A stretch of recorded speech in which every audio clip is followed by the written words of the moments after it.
자, 안녕하세요, 여러분. 이번에도 또 수업 열심히 한번 오늘도 시작해 보도록 하겠습니다. 이번에 듣는 수업은 이제 여러분들이 오프라인 수업, 평가까지 다 끝난 다음에 듣게 되는 수업일 텐데, 어, 요 내용 가지고 다시 한번 우리, 뭐, 저기 뭐냐, 마인드맵, 그 다음에 이분 말하기도 포함되는 내용이고, 또 지금부터 하는 내용들은 전부 다 또 기말고사와 관련이 있는 내용이에요. 여러분들 그러니까 잘 들어두시고요.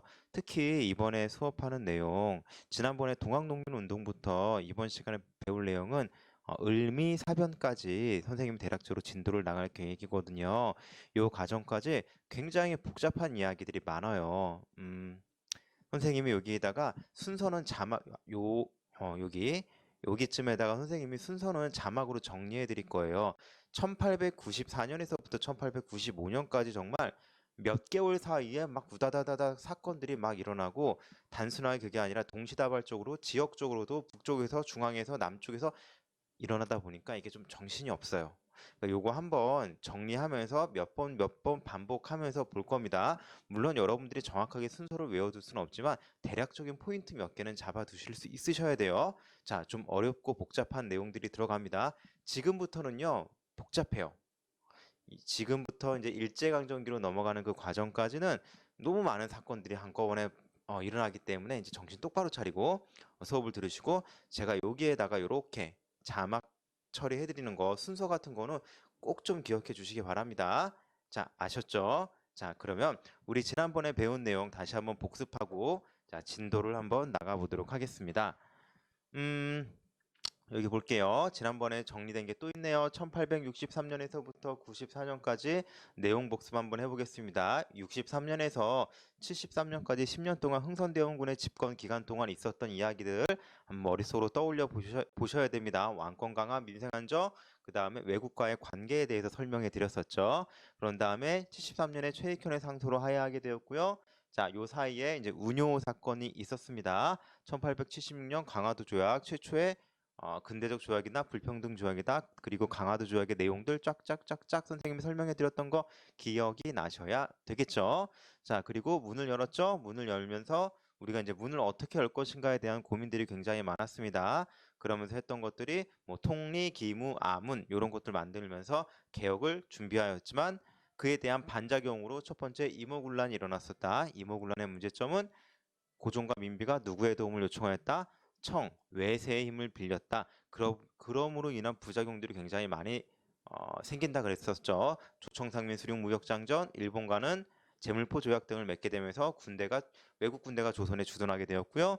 자, 그 다음에 이제 갑신정변은 이에 대한 반발로 급진개혁파들이 일으켰지만 결국 3.1천으로 끝났다라는 내용들 기억하시겠지요? 자, 갑신정변 이후에 텐진조약 맺었죠. 그 다음에 텐진조약 이후에 일본은 또 우리랑 따로 한성조약을 맺으면서 뭐 배상금을 물리게 했다라든지 이런 것들 기억해 주시면 좋을 것 같아요. 뭐 추가로 더 이야기하자면 갑신정변에서 주장했었던 패정개혁, 죄송합니다. 갑신정변에서 주장했었던 14개조 정강 이런 것들 내용 선생님이 여기다 여기네요. 띄우면서 한번 설명해 드렸습니다. 그것도 기억해 주시면 좋을 것 같아요. 그런 다음에 이제 우리가 지금 배우고 있는 내용이 이제 동학 농민 운동에 대한 내용이거든요. 자, 여기서부터는 다시 한번 선생님이 여기다가 복습하면서 필기를 하면서 여러분들에게 설명을 해 보도록 할게요. 물론 이 내용은 지금 복습하는 내용이니까 적을 필요 없습니다. 선생님이 좀 이따 다시 필기하세요 라고 하는 부분부터 하시면 될 거예요. 자, 먼저 이 동학농민 운동 요 사이에 두 가지 문제점을 우리는 조선을 안고 있다 그랬었죠. 어, 대외적으로 밖으로는 여러분들 청의 간섭이 심해졌었다라는 거 설명해 드렸죠. 그 다음에 이것을 또 우리가 알 수 있는 사건이 거문도 점령 사건 기억나시면 좋을 것 같아요. 그리고 일본의 경제적 개입이 컸었다. 쌀 이야기했던 거 기억나요? 방공령. 자, 그러면서 외세의 침략이 점점점 수탈이 점점점 심해지고 있었다라는 거 말씀드렸고요. 대내적으로 안으로는 개혁의 원동력을 잃어버렸다. 급진개혁파, 온건개혁파 다 사라지게 되고 남아있는 사람들이 누구다? 민씨 세력들, 특정 권력이 특정 성씨가 권력을 독점하게 되는 거 우리 뭐라 그랬죠? 또 다른 세도 정치가 일어난다라고 말씀을 드렸었죠. 삼정의 문란이 부활하게 되고요. 고종은 개혁의 의지가 있는지 없는지 잘 모르겠고 표면적인 개혁만 하고 있고 본질적인 것은 하고 있지 않았다. 더 이상 개혁을 하고자 하는 변화를 주고자 하는 지도층이 제대로 있지 않게 되자 이제 뭐가 남았다? 지배층이 아닌 피지배계층 아래로부터 위로의 개혁만 남아있게 되었다라는 것까지 여러분들에게 설명해 드렸습니다. 그러면서 농민들에 대한 핍박, 삼정의 문란이 다시 시작되게 되니까 농민들에 대한 핍박, 그 다음에 분노가 막 퍼져 있는, 그리고 외세의 침략에 의해서 농민들의 분노가 차곡차곡 쌓여 있는 이 상황에서 도화선이 됐던 게 바로 고부밀란이라고 이야기했던 거 기억이 나시면 되겠습니다. 고부밀란. 자, 이거는 전봉준, 녹두장군 전봉준이 이제 역사의 길이 남을, 이것도 참 이상한 말이긴 한데 유명한 탐관오리인 조병갑이라고 하는 인물을 몰아내게 되면서 시작이 되었던 요 고부밀란. 자, 그리고 황토현 전투에서 승리하면서 동학 교도들이, 동학 농민들이, 동학을 믿는 농민들이 전주 성을 함락시켰다라는 거 여러분들 설명해 드렸었죠. 이렇게 되니까 고종이 급해져서 뭐 했어요? 누구에게 도움을 요청했죠? 청에게 도움을 요청하였죠. 군사적인 도움을 청에게 요청하니까 또 누구도 같이 들어올 수 있었죠? 일본도 같이 들어올 수 있었죠. 무슨 조약에 의해서? 텐진 조약. 이렇게 기억하셔야 됩니다. 자, 그러다 보니까 고종이 깜짝 놀랐죠. 안 되겠다 싶어서 전주성에서 동학 농민군들과 화해를 하죠. 우리는 이걸 뭐라고 하면 전주 화약이라고 이야기합니다. 그러면서 우리도 한번 제대로 개혁 한번 해보겠다라고 하면서 교정청이라고 하는 부서를 만들어서 개혁의 의지를 보여줬고요. 자, 그 다음에 동학 농민군들은 지방에다가 집강소라고 하는 것을 설치한다고 이야기했어요. 여기서 농민자치를 한다라는 겁니다. 수령도 존재하지만 농민군들의 힘이 센 경우에는 오히려 집강소에서 모든 것들을 결정하기도 하는 이런 지방자치적, 농민들이 직접 정치에 참여하는 이런 행위들이 일어나고 있었다라는 것까지 말씀을 드렸습니다. 그러면서 여러분들 제가 이따가 설명해 드리겠지만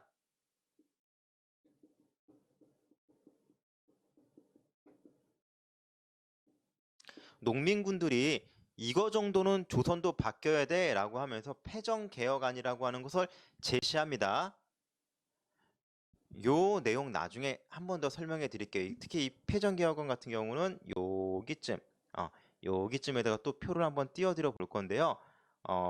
이게 어떻게 연결되는지는 나중에 설명해 드리고 이 패정개혁안의 내용만 좀 잠깐 좀 말씀을 드려 볼게요. 먼저 5조의 내용 같은 경우는 노비문서를 불태워야 된다. 그러면서 이제 신분제를 없애자라는 내용이죠. 자, 그 다음에 뭐 7조의 내용은 과부의 재가 허가.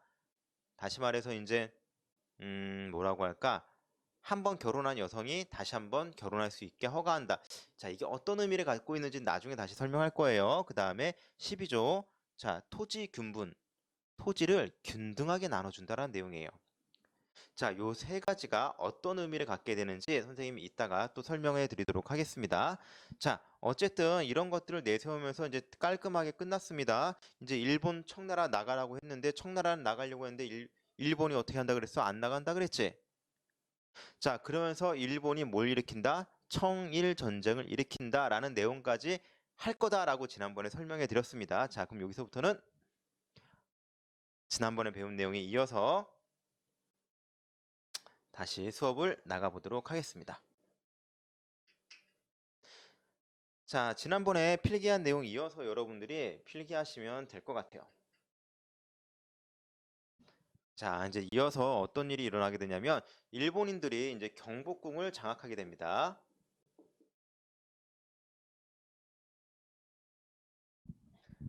자, 이 경복궁 점령부터 다시 시작해 보도록 할게요. 경복궁 점령.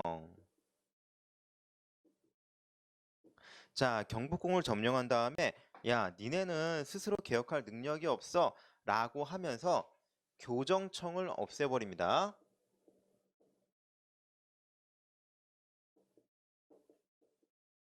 우리가 알아서 개혁할게라고 하면서 새로운 부서를 만들었다 그랬죠. 이걸 없애버리고 이름을 뭘로 바꿔버리느냐? 어, 뭐 이름만 바꾼 거지 뭐. 군, 국, 기무처라고 하는 부서를 만들어요.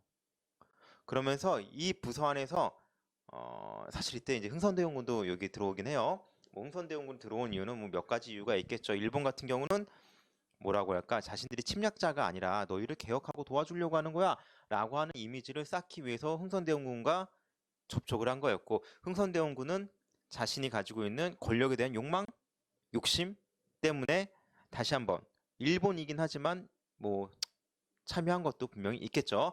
사실 이름만 올렸죠. 얼굴마담 같은 생각이라고 생각하시면 될 것 같아요. 뭐 실제로 하는 건 없고 조금 친일적인. 근데 여기서 이야기하는 친일은 다시 한번 이야기하지만 일본에게 나라를 팔아먹는 친일이 아니라 어떤 사람들이냐면은 일본과 가까운 성향을 가지고 있는 사람들입니다. 일본의 개혁을 본받고자 하는 사람들, 그런 사람들이 모여서 이 군구 기무처에서 새로운 개혁안들을 여러 가지 내용들을 막 쏟아냅니다.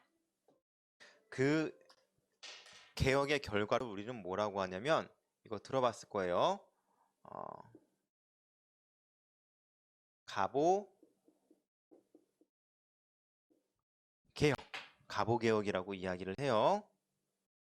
자, 여러분들은 이 편집본을 보실 텐데 깜짝 놀라셨을 거예요. 갑자기 뭐가 필기한 내용들이 쫙 늘어났죠? 선생님이 수업을 다 했는데 세상에 녹화 버튼을 안 눌렀네요. 지금 다시 녹화 중입니다. 다시 한번 녹화해서 하는 내용이라서 필기가 다 되어 있는 건데 지우기 너무 아까워서 그냥 이 필기 내용 가지고 진행하면서 설명을 해드려 보도록 할게요. 자, 여러분들이 지금 요 가보개혁 여기까지만 좀 이야기했는데 어쨌든 이 가보개혁을 하면서 어떤 이야기를 하느냐, 동시다발적으로 이제 청일전쟁이 벌어지게 돼요. 여기 잠깐 볼게요. 선생님이 이쪽에다가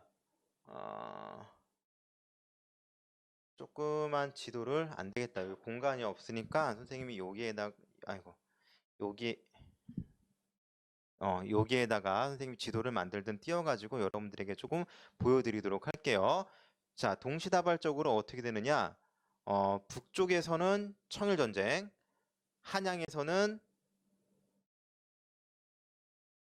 가보개혁, 그 다음에 남쪽에서는 동학농민운동이 동시다발적으로 일어나게 돼요. 좀 복잡하죠. 지금 84년이 1895년이 이렇게 좀 복잡한 해예요. 자, 청일전쟁이 일어난과 동시에 사실 청일전쟁이 일어나는 것도 선전포고도 안 하고 먼저 선빵을 날려요. 이게 일본의 특기인데 여러분 뭐 2차 세계대전 때 일본과 미국이 맞짱 떴던 건도 알고 있었죠? 뭐 실제로 일본이 미국을 이겨가지고 미국을 점령하겠다 이런 목적으로 한 전쟁은 아니에요. 나중에 다시 한번 뭐 기회가 되면 설명하겠지만 최대한 많은 피해를 줘서 협의, 조약을 만들어내려고 했던 건데 어찌되었든 간에 선빵필승, 선전포고 없이 때립니다. 이게 일본의 주특기인데 마찬가지예요. 바다에 떠있는 청나라 함선들을 선빵으로 날려서 다 박살내버립니다. 함정이 박살난 청나라는 어떻게? 육군을 사용하여서 재빠르게 조선으로 들어오게 됩니다. 자, 그럼 조선 땅에 어느 나라가 들어와 있어? 일본군과 청나라 군대가 전쟁을 벌이고 있습니다. 아이러니하죠? 이게 조선의 운명을 얘기하는 것 같기도 하죠. 외국 군대가 조선 땅에서 조선의 영향력을 서로 확보하고자 싸우고 있는 거야. 안타까운 현실이죠. 자, 어쨌든 이렇게 청일 전쟁이 지금 일어나고 있습니다. 자, 그런데 이때 남쪽에서는 동학 농민군들이 한 번 더 봉기를 일으켜요. 첫 번째 봉기는 여러분들 기억나는지 모르겠습니다. 고분민란 때 이야기했던 거 있었죠? 고분민란을 시작으로 전 근대적인 혹은 봉건적인 모순된 과거의 제도를 개혁하고자 일으켰던 게 첫 번째 봉기였다고 한다면 이번에 두 번째 봉기는 목적이 달랐지. 명확하게 누구야? 일본이라고 하는 외세의 침략을 막고자 일으킨 봉기예요. 실제로 이 흥선대원군이 이 동학 농민군들과도 접촉을 하긴 했나 봐요. 그러면서 남쪽에서는 농민군이, 북쪽에서는 청나라가 누구를 압박한다? 흥선대원군을, 죄송합니다. 일본군을 압박하여 몰아낸다라는 거지. 음. 참 농민군들도 대단해. 따지고 보면은 국가로부터 받은 것도 하나도 없지. 오히려 괴롭힘을 받았으면 괴롭힘을 받았겠지. 빼앗기고 헐벗고 그럼에도 나라가 위기에 빠지니 분연히 자신의 목숨을 걸고 일어나지. 이건 선생님도 국뽕주의자는 아닌데 이 국뽕을 빼고 나더라도 진짜 우리에게는 뭔가 그런 DNA가 있는 것 같아. 나라가 위기에 빠졌을 때 정말 나중에 이제 독립운동에 대해서 이야기할 건데 진짜 눈물 없이 들을 수 없는 너무 처절하게 싸우고 안타까워서 안쓰러울 정도로 그 아픈 이야기들이 굉장히 많아요. 분연히 들고 일어나요. 그 숫자가 무려 20만이 넘었다고 해요. 엄청난 숫자지. 어. 이제 근현대사로 넘어오면서 아마 가장 많은 숫자가 뭐였을? 전쟁이죠. 자, 이것을 막기 위해서 일본이 재빠르게 청일 전쟁에 써야 될 일부 병력을 어디로 돌린다? 남쪽으로 돌립니다. 이들의 작전은 뭐야? 일본인들의 작전은 재빠르게 남쪽의 동학농민군을 처단하고 빠르게 북쪽의 청나라 군대를 몰아낸다는 게 이 일본인들의 1차 목적이에요. 자, 그런데 일본군이 먼저 고지를 점령해요. 바로 어디를 점령하느냐? 좋은 자리, 여기 우금치라고 하는 언덕이 있어요. 이 언덕배기를 장악합니다. 이 충주 넘어가는 골목이에요. 자, 이제 여기만 넘어가면은 사실은 한양이야. 그러면 역사상 전례가 없는 거지. 개혁을 꿈꾸던 우리 같은 수많은 백성들, 농민들이 외세를 몰아내고 한양으로 입성하여서 개혁을 주체할 수 있는 거야. 이거 전례 없는 이야기란 말이야. 자, 그런데 문제는 뭐냐면 일본군이 유리한 고지를 차지하고 있었고 신식 무기로 무장을 하고 있었습니다. 여러분들 혹시 캐들링포라고 들어봤나요?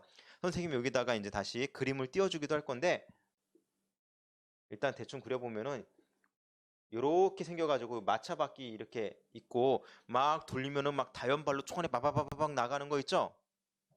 그거 가져와요. 여러분들 아예 선생님 그래도 20만인데 신미양요 병인양요 때 우리는 겪어봐서 알죠? 아무리 숫자가 많다 하더라도 잘 훈련된 군사와 양질의 무기가 있다고 한다면 그 정도는 충분히 커버된다라는 거. 자, 이 언덕을 누가 맡고 있느냐? 일본군이 맡고 있는데 여기에 누가 또 포함되어 있어요? 양반군이 포함되어 있습니다. 이 부족한 숫자를 양반군이 메꿔줘. 아니 선생님 양반군이면 우리나라 사람이 조선 사람인데 조선 사람이 조선 사람을 막아요? 라고 할 수 있겠지만 이 사람들은 뭐라고 했느냐? 동비들이 더 싫다. 동학 비적대가 더 싫다고 이야기해요. 일본 놈들보다 이 동비들이 싫어. 왜? 동학 농민군들이 지금 막 양반들 잡아가기도 하고 그 다음에 수령들 쫓아내기도 하고 그리고 여러분들에게 선생님 나중에 표로 띄어서 설명한다고 이야기했지만 패정개혁안의 내용을 보면은 신분제를 없애자라고 이야기하거든요.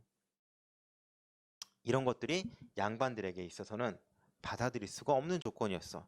이거 여러분 나중에 의병항쟁을 할 때도 보시면은 이 양반 중심의 의병이 있고요. 평민 중심의 의병이 나눠져요. 합쳐지지가 않아. 그건 좀 나중에 합쳐지는 건 나중에 이야기야. 아직까지도 그런 신분제에 대한 이 견고한 마음들이 깨지지 않는 벽들이 존재한다라는 거 알고 계시면 좋을 것 같아요. 자, 어쨌든 이 양반군 근데 플러스 알파 누구도 있느냐? 여기에 관군까지 포함되어 있습니다. 관군은 뭐예요?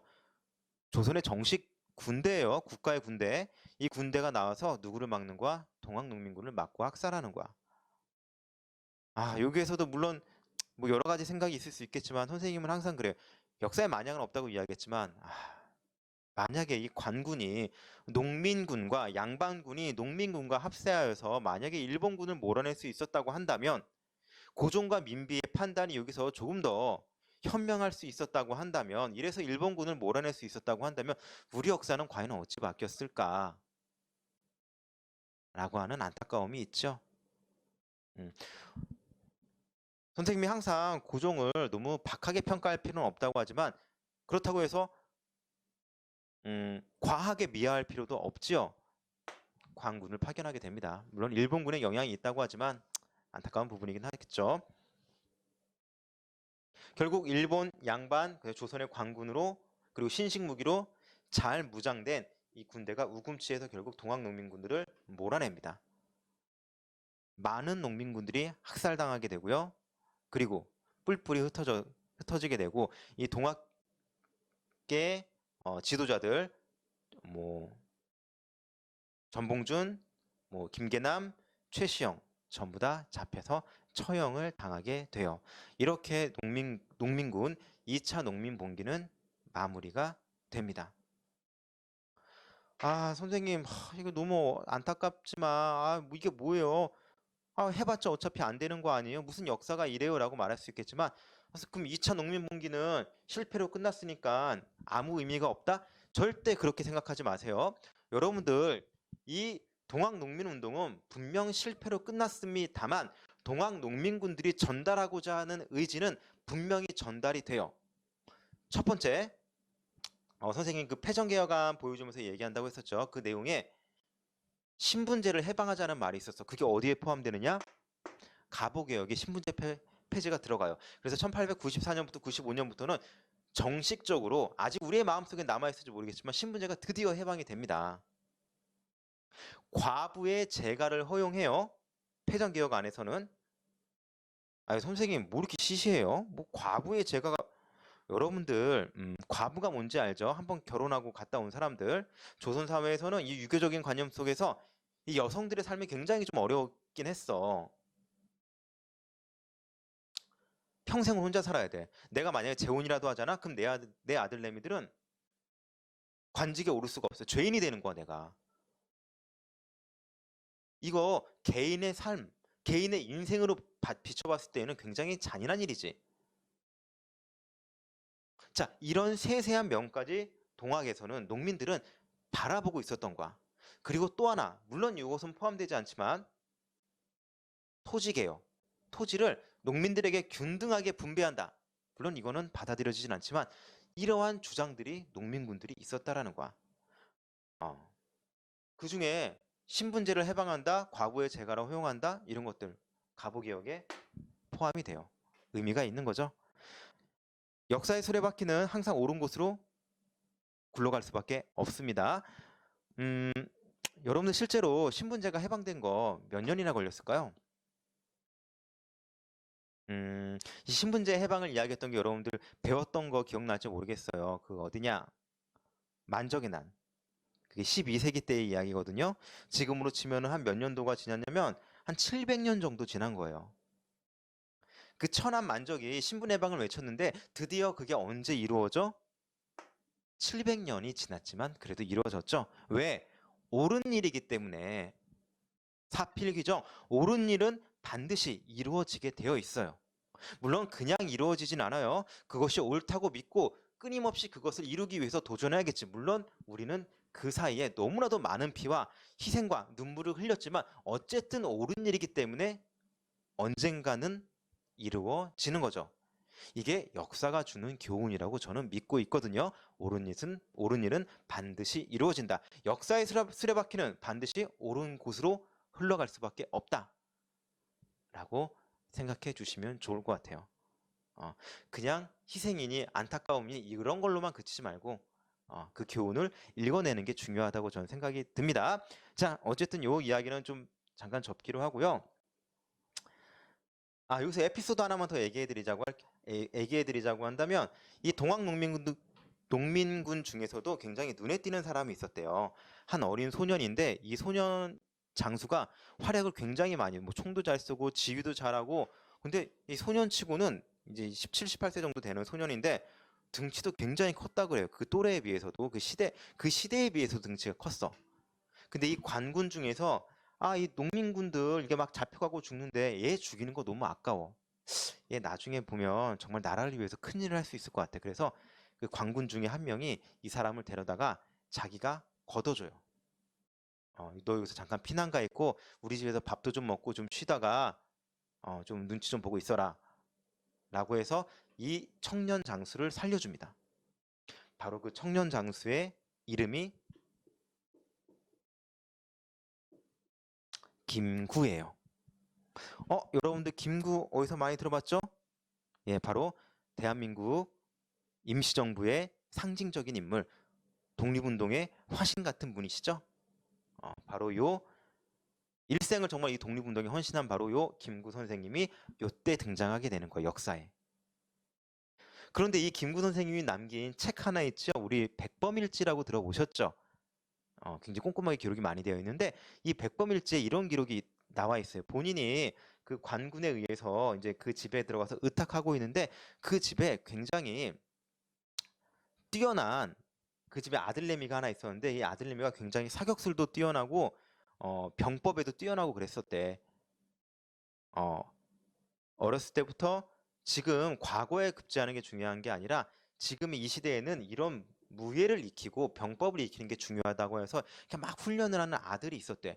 총을 쏠 때마다 백발백중이고 와 대단하다 정말 이 사람 나중에 큰일 하겠구나라고 해서 그 관군의 어린 아들을 눈여겨봤는데 그 아들의 이름이 바로 무엇이냐면 바로 안중근 의사예요. 여러분들 알고 있죠? 도마 안중근 의사. 이토 히로부미를 저격하는 대한민국 독립군의 의병장. 여러분들 바로 알고 있는 이 이름들이 이때부터 이렇게 등장하게 될 거예요. 자, 조금만 더 설명할게요. 이건 하나의 에피소드고요. 이 인연이라고 하는 건 참 희한하죠. 인연인지 필연인지 모르겠지만 자 어쨌건 2차 농민봉기 실패로 끝나고요. 그 다음에 나머지 병사들을 일본군은 재빠르게 북쪽으로 올려서 청일전쟁을 승리로 이끌어냅니다. 이제 이겼으니까 일본이 이겼으니까 누구랑 청나라랑 조약을 맺어야겠죠. 무슨 조약을 맺느냐? 시모노세키 조약. 이름도 참 거시기하죠. 발음 조심하셔야 됩니다. 외우기는 참 좋아요. 외울 필요는 없지만 이런 시모노세키 조약이라고 하는데 이 시모노세키 조약 내용이 뭐냐면은 이때는 지금 한 해가 넘어간 거예요. 1894년에서 1895년으로 선생님이 자막에다가는 몇 월 달 이렇게 순서대로 쭉 정리해서 정확하게 구분해 드릴게요. 자, 이 시모노세키 조약의 내용. 청나라와 일본이 조약을 맺은 건데 요동과 대만 땅을 일본 줘라라고 조약을 맺어요. 여러분들 이 조약을 맺은 사람 여러분들도 알고 있는 사람이에요. 조금 이따 얘기할게요. 그런데 이것을 누가 불편하게 바라보고 있었느냐? 러시아가 불편하게 바라봅니다. 왜? 내가 요동반도 차지할 건데 요동반도면 여기 이렇게 나와 있는 볼록한 여기에요. 내가 차지해서 남쪽으로 내려가서 요 바다를 차지해야 되는데 아니 일본이 차지해? 안 되겠어. 너네 견제 좀 해야겠어. 라고 하면서 러시아가 누굴 끌어들이느냐? 프랑스와 독일을 끌어들여서 삼국 간섭이라고 하는 것을 합니다. 일본 물러나. 너 왜 이렇게 청나라한테 그렇게 심하게 해? 근데 이 삼국 간섭을 누가 받아들이느냐? 일본이 받아들여요. 왜? 지금 청일 전쟁을 통해서 어떻게 군비가 많이 소비되었고 더 이상 이들과 싸울 여력이 없겠지. 그래서 어쩔 수 없이 이 삼국 간섭을 받아들입니다. 그 내용인 즉슨 요동반도 다시 대만 무효. 일본은 어떻게 되겠어? 아주 그냥 아무것도 얻지 못했지. 전쟁만 하고 이를 갈고 있겠지. 누구한테 복수하고 싶을까? 바로 러시아한테 복수하고 싶겠지. 그럼 무슨 전쟁이 터질까? 러일 전쟁. 몇 년 뒤에? 10년 뒤에. 1905년. 봐봐. 갑신정변 1884년 10년 뒤에 1894년 때 청일 전쟁이 일어나지. 일본은 10년마다 복수를 하죠. 처절하게. 자 봅시다. 그럼 러시아는 알겠는데 프랑스 독일은 뭐야? 러시아랑 적인 영국이 있죠. 이 영국과 사이가 안 좋은 프랑스 독일이 러시아랑 같은 편을 먹은 것 뿐이에요. 나는 영국이 싫어. 러시아도 영국 싫어해. 프랑스도 싫어해. 독일도 싫어해. 그래서 같은 편. 선생님 근데 2차 세계대전 때 독일과 프랑스와 러시아, 프랑스, 러시아, 독일과 싸우지 않나요? 맞아요. 국제관계의 뭐에 따라서 이 어느 쪽으로 이익이 되느냐에 따라서 친구 그런 거 없어. 영원한 친구가 있어. 바로 바꿔버리죠. 하여튼 지금은 그냥 이 정도만 알아두시면 됩니다. 자, 그런데 자 오늘 수업은 그러면 이 삼국 간섭까지만 이야기를 할 거예요. 일본이 열받아 하고 있다. 그리고 바로 이 시모노세키 조약과 삼국 간섭을 이끌어냈던 인물이 바로 일본의 이토 히로부미라고 하는 인물이에요. 이토 히로부미 어디서 많이 들어봤지? 누구에게 저격당하는 사람? 바로 이 안중근 의사에 저격당하는 사람. 을사조약을 맺게 하는 바로 이 사람. 일본 입장에서는 이 이토 히로부미를 영웅이라고 이야기하죠. 자신들의 근대와 자신들의 세력 확장을 위해서 했었던 책략가로 알고 있지만 우리 입장에서는 나쁜 놈이지 뭐 그냥 멍멍이지 멍멍이. 어쨌든 멍멍이도 아깝다. 이런 이름들이 등장하게 됩니다. 자, 그럼 다음 시간 예고를 한번 해보도록 할게요. 다음 시간은 이제 러시아가 우리나라에 이제 일본을 몰아냈습니다. 그걸 유심히 지켜보던 고종과 민비가 누굴 끌어들이려고 할까요? 러시아를 끌어들이려고 하겠죠. 조선에 대한 영향력까지 잃어버리면 이건 안 되겠다 싶어서 일본이 오버하겠죠. 그게 바로 뭐예요? 을미사변 명성황후 시해 사건이지. 자, 명성황후 시해 사건 일어나면서 야, 우리는 니네 나쁜 짓 하려고 한 게 아니라 니네 도와주려고 하는 거야. 을미개혁. 오케이? 자, 여기에 반발하여서 을미의병. 이 틈을 타서 고종이 어디로 피난 갈까? 러시아 공사관으로 아관 파천. 이렇게 자연스럽게 연결이 될까요? 예, 다음 시간에는 그 내용까지 드려보도록 할게요. 거기에 플러스 알파 가보개혁의 내용과 을미개혁의 내용 그리고 패전개혁안의 내용을 비교해서 설명해 드리도록 하겠습니다. 자, 오늘 하루도 너무 고생하셨고요. 수업 잘 들어주셔서 너무 감사합니다. 자, 다음 시간에 또 보도록 할게요. 그럼 안녕. 수고하셨습니다.